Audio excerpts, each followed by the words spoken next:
O Alexandre de Moraes, ele é movido pelo ódio, pela raiva. É um caso clínico. Ele persegue. Então, por que perder tempo com esta farsa e não julgar todos os mais de 1.000 presos de uma vez só e condenar a mesma pena? Agora, individualizada a conduta, ela merece, além dessa multa, 14 anos de prisão. É isso que está dizendo o ministro Moraes? Eu espero que sejam menos anormais os ministros que ainda não votaram.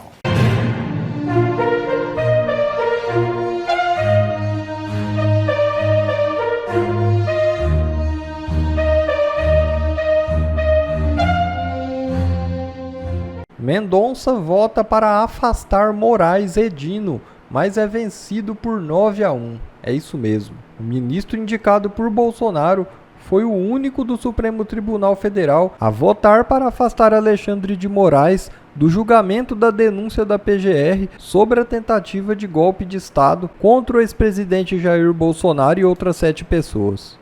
André Mendonça entendeu que Moraes não deve julgar um caso em que apura atuação criminosa e que envolvia plano para sua prisão e morte. Alegou perda de imparcialidade do julgador. O magistrado se referiu ao punhal verde-amarelo, plano para matar Moraes, o presidente Lula e o vice-presidente Alckmin, que foi encontrado durante a investigação da PF. O outro ministro indicado por Bolsonaro, Nunes Marques, votou contra a ação do ex-presidente e considerou Moraes apto para o julgamento, deixando evidente para muitos que o ministro foi uma péssima escolha. Sanção a Moraes deve se estender a cúmplices, diz deputado dos Estados Unidos. É isso mesmo. Parlamentares dos Estados Unidos querem estender as sanções já discutidas contra Alexandre de Moraes a cúmplices do ministro. Na carta enviada ao presidente Donald Trump, cobrando punição do magistrado, os deputados Maria Elvira Salazar e Rick McCormick afirmam que mais pessoas devem ser atingidas por proibições imediatas de visto e penalidades econômicas. Moraes e os que apoiam devem enfrentar consequências reais, diz o documento. Esta é a primeira vez que políticos dos Estados Unidos admitem publicamente uma ação contra autoridades brasileiras que estejam ligadas a Moraes. Até então, as manifestações eram todas para a sanção somente do ministro, mas isso mudou depois da atuação de Eduardo Bolsonaro nos bastidores para conscientizar parlamentares americanos de que Moraes conta com o suporte de muitas outras autoridades para cometer os seus crimes. As sanções analisadas pelo Congresso dos Estados Unidos e pela Casa Branca podem afetar autoridades brasileiras como ministros do STF que atuaram na primeira turma e seus juízes auxiliares, o Procurador-Geral da República, Paulo Gonet, e também delegados da Polícia Federal. Os nomes deverão ser definidos pelo Departamento de Estado norte-americano, que também estabelecerá um prazo para apontar quem apoiou as decisões que teriam violado questões de direitos humanos e violado a jurisdição dos Estados Unidos. A carta, assinada pelos parlamentares, afirma que Alexandre de Moraes é um problema não apenas para o Brasil, mas uma ameaça crescente para os Estados Unidos e também solicita proibições imediatas de visto e também penalidades econômicas. Assunto para a Ana. Qual é o peso aí dessa carta, Ana, que foi apresentada aí pelos parlamentares ao presidente Donald Trump, com o endereço certo aí em relação ao ministro Alexandre de Moraes?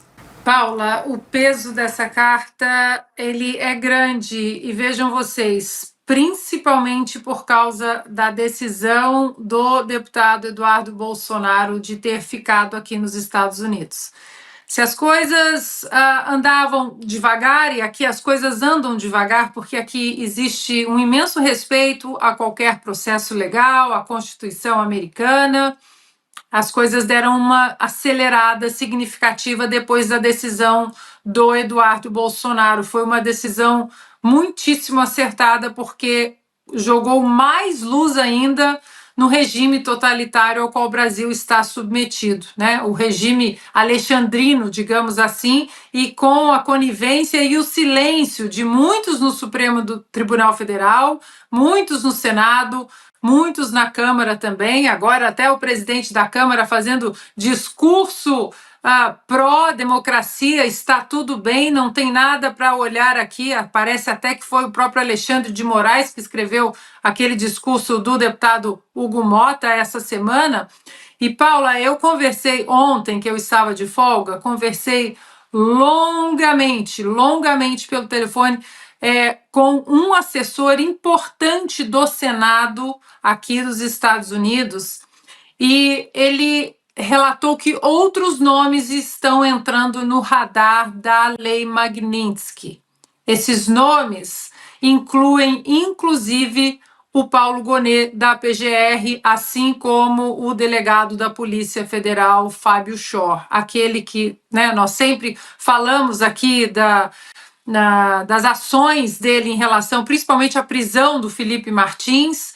Ele estava aqui nos Estados Unidos também quando a entrada fraudulenta do Felipe, né, colocaram com Felipe Martins no sistema de imigração americano. Aquela entrada foi colocada no sistema, um erro, né? O nome do Felipe é com I, Felipe. Esses dois nomes circulam também para sanções em relação à Lei Magnitsky. Então, Paula, parece que a decisão, muitos questionavam, né, a decisão do Eduardo Bolsonaro de ficar aqui e de ter largado à frente da Comissão de Relações Exteriores, pois parece que essa força-tarefa agora ela se desdobrou e de maneira muito estratégica, com o Felipe Barros no Brasil, que é um nome forte também, e o Eduardo Bolsonaro aqui nos Estados Unidos. Eduardo, inclusive, que foi chamado pelo próprio Donald Trump no CPAC de meu amigo Eduardo Bolsonaro. Mande um abraço para o seu pai, Jair Bolsonaro, uma grande família. Foi assim que o Donald Trump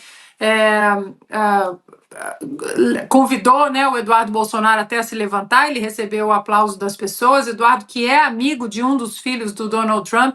Então, Paula, eu não sei se o governo, a base governamental, sabia que Eduardo estava aqui nos Estados Unidos quando eles fizeram o pedido para que Alexandre de Moraes confiscasse o passaporte dele. Fato é que o tiro saiu pela culatra e as coisas agora aqui em relação ao Brasil estão sob holofotes brilhantes, bastante brilhantes. Muita gente falando sobre o Brasil.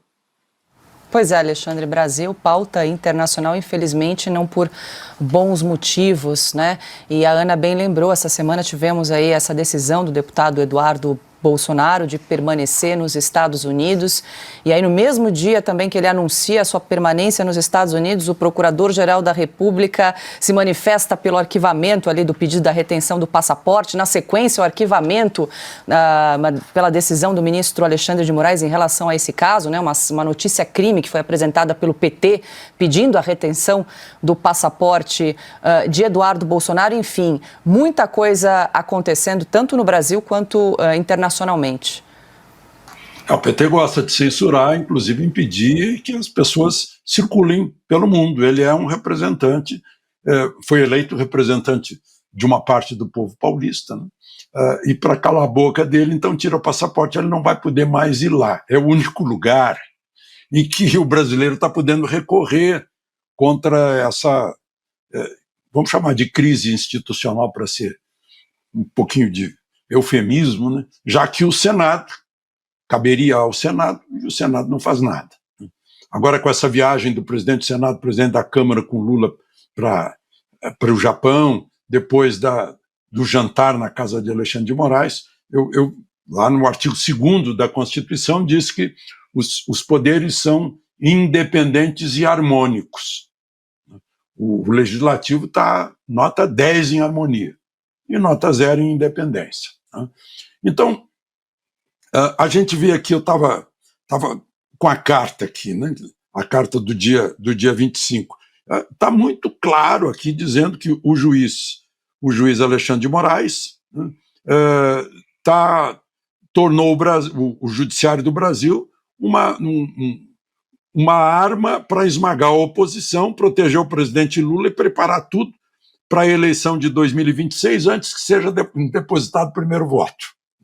mas diz também que Moraes não é só um problema do Brasil, é um problema, uma crescente ameaça aos Estados Unidos, porque já tentou censurar companhias americanas, suprimir a livre expressão e minar a soberania digital dos Estados Unidos. Então não é só uma questão brasileira que está sendo tratada lá, é uma questão nesse mundo digital que está afetando também os Estados Unidos, e aí pedem a aplicação dessa lei que pune estrangeiros com a impossibilidade de entrar nos Estados Unidos e de negociar com qualquer empresa americana, ter qualquer tipo de relações comerciais, financeiras, econômicas com a empresa americana, e a possibilidade de bloquear bens, como já aconteceu lá com o procurador-geral do Tribunal Internacional, já aconteceu com o pessoal da Nicarágua e da Venezuela.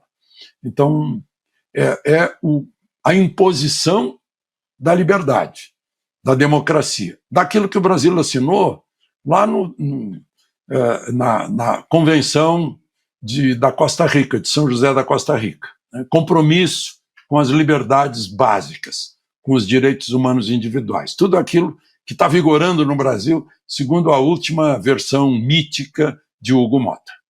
E no Supremo, o ministro Alexandre de Moraes, relator dos processos do 8 de janeiro, votou nesta sexta-feira para condenar a 14 anos de prisão Débora Rodrigues dos Santos, acusada de manchar com batom a estátua Justiça durante o tumulto em Brasília. No parecer, Moraes afirma que a cabeleireira aderiu a propósitos criminosos direcionados a uma tentativa de ruptura institucional que causaria, por fim, a deposição de um governo legitimamente eleito. Assim como nas ações anteriores relacionadas ao 8 de janeiro, Moraes afirma que existiu crime de multidão.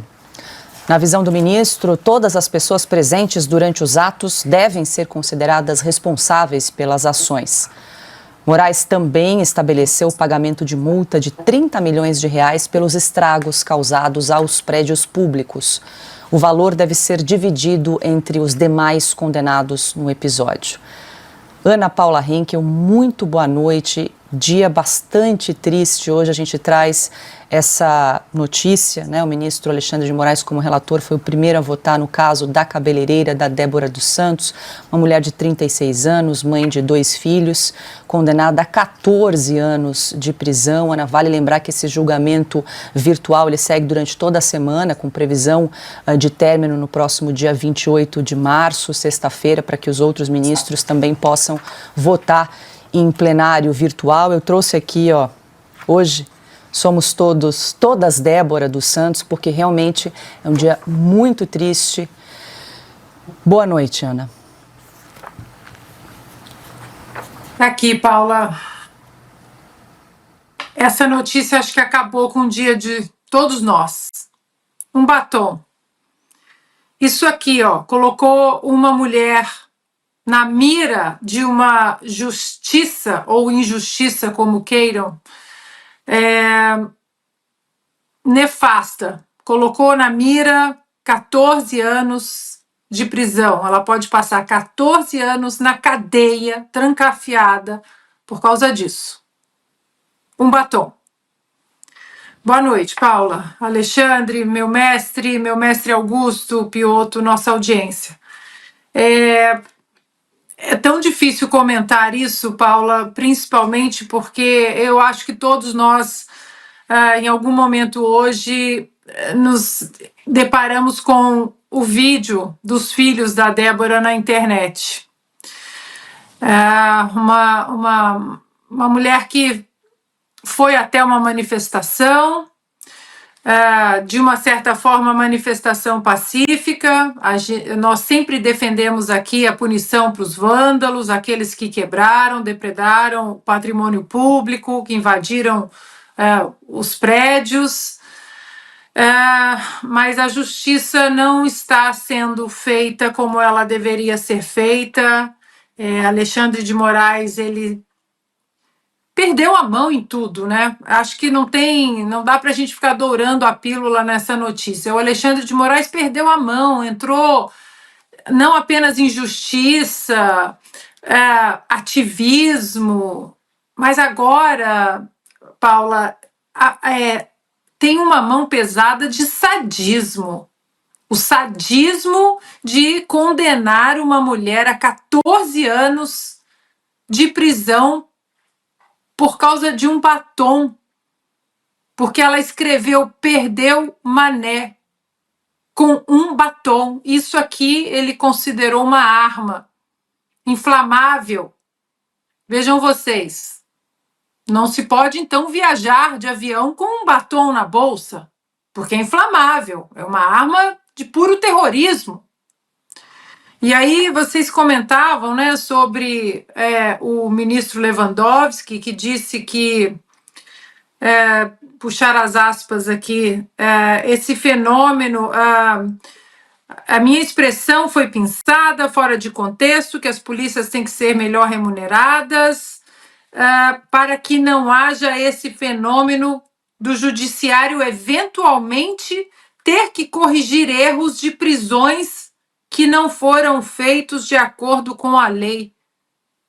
E no caso da Débora, que lei diz que isso aqui é uma arma inflamável? Perdeu o mané. Que lei coloca uma mãe de 2 crianças pequenas, uma esposa, uma brasileira sem antecedentes criminais, numa prisão por 2 anos? Ela está aprisionada na cadeia, uma prisão preventiva que o próprio ministro Gilmar Mendes disse em vários vídeos, e tem um que viralizou, famoso, ele criticando a Lava Jato, dizendo que prisão preventiva eterna era uma forma de tortura. O que é então, ministro, uma mãe de família presa por causa de um batom durante 2 anos e agora condenada a 14 anos de prisão pelo Alexandre de Moraes? Ainda tem, né, a continuação do julgamento,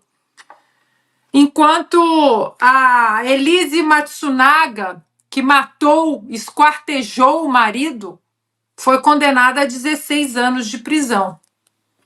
E enquanto isso, nós temos o presidente da Câmara, o deputado Hugo Mota, dizendo que nossa democracia é saudável. Bom, o Juscelino Kubitschek, de novo, né, dizia que Deus o poupara aí do sentimento do medo. Alguém fez com que haja no Brasil juízes desprovidos aí de misericórdia, de compaixão. O Alexandre de Moraes é um deles. O Alexandre de Moraes, ele é movido pelo ódio, pela raiva, é um caso clínico. Ele persegue e acaba de incluir publicamente entre os seus perseguidos de estimação essa moça que cometeu esse crime terrível, né? Pichou com um batom, escreveu uma frase do presidente do Supremo, cunhada por ele, num monumento. Bastou lavar o monumento e tudo se resolveu. Foi esse o crime. O ministro disse que é crime de multidão, então todo mundo que está presente é culpado. Então por que perder tempo com esta farsa e não julgar todos os mais de 1.000 presos de uma vez só e condenar a mesma pena? Neste caso, foi possível fazer o que nós reivindicamos desde o primeiro dia. Acabou sendo feita aí a individualização de conduta. Nós sabemos, e vamos recuar, como é que essa história foi. Não podemos esquecer as 2 repórteres da Folha, eu não tenho o nome aqui, gostaria de dizer o nome delas, que fizeram essa investigação para localizar, para identificar e localizar, trabalho policial, a moça que aparecia numa foto, que era a Débora, escrevendo a frase com batom. Ela foi localizada e a Folha publicou uma reportagem, né, dizendo que foi o trabalho de apuração lá dos repórteres e entregou aos seus carrascos a uma inocente. Essas moças, essas repórteres que escreveram, repórteres não, essas mulheres, não sei o que fazem, jornalistas não são, que escreveram essa reportagem, elas deviam ser premiadas pela Associação Brasileira de Jornalismo Investigativo, que não abre a boca sobre o que acontece, quando acontece até casos de censura explícita. Esses não investigam nada, né? Investigam o que interessa, aí fazem o trabalho de polícia política, que é esse o que a Folha fez. Mais uma vez, na ditadura do AI-5 fazia pelo avesso, ajudava a polícia a matar presos. Nós já citamos um caso aqui, já explicitei o caso e, se preciso, repito. Se necessário, repito. Agora faz o contrário e ajuda o ministro Alexandre de Moraes a agir como uma pessoa a ser clinicamente examinada, assim. Não é possível, ele multou, ele aplicou uma multa. A Débora, que é uma multa altíssima, para uma pessoa que trabalha e ganha pouco, né, e que tem filhos, ele aplicou uma multa. Enquanto, como bem lembraram que os meus parceiros, a mulher do Sérgio Cabral foi solta e o próprio Sérgio Cabral está por aí fazendo lives, dando conselhos em liberdade, cinicamente, e esse ninguém prende. Agora, individualizada a conduta, ela merece, além dessa multa, 14 anos de prisão, é isso que está dizendo o ministro Moraes. O Sérgio Cabral mereceu mais de 400, não cumpriu alguns, pouquíssimos. E agora a Débora vai cumprir essa pena? Como é que pode isso acontecer no Brasil? A Lava Jato é paralisada. O julgamento é feito por ministros do Supremo que agem com rancor. Eu espero que sejam menos anormais os ministros que ainda não votaram. Bom, pessoal, esse foi mais um vídeo. Eu espero que vocês tenham gostado. Se vocês gostaram, deixa o like aqui para fortalecer nosso canal. Logo eu volto trazendo mais informações da política para vocês. Um forte abraço, fiquem todos com Deus e até a próxima.